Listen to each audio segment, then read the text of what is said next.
આજના જીવન પાથેમાં આપણી પોતાની જાતને તપાસી કે આપણા પોતાનામાં શું સારું છે અને શું ખરાબ છે.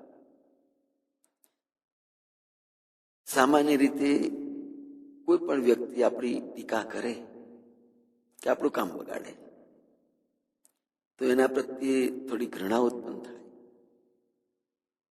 વિચારે કે જે આપણું કામ ખરાબ કરે છે, બગાડે છે અને આપણા માટે ખરાબ વિચારે છે, એના પ્રતિ પણ આપણે કલ્યાણ ભાવ રાખીશું અને એને માફ કરીશું. કારણ કે તે કોઈક એક ક્યારેક ને ક્યારેક એ આપણા સાથેનો સંબંધીઓ છે, એ આપણો સાથીદાર પણ હશે ક્યારેક કોઈ પણ એમાં. જેમ પોતાના દાંતથી જો પોતાની જ જીભ કચરાય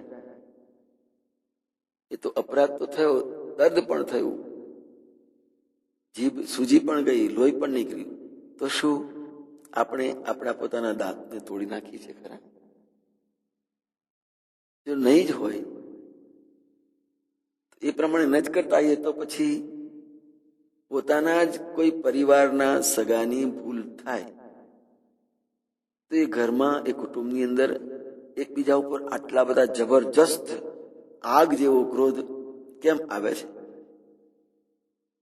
પછી આપણને ખબર નથી કે આપણે શું કરી બેઠા.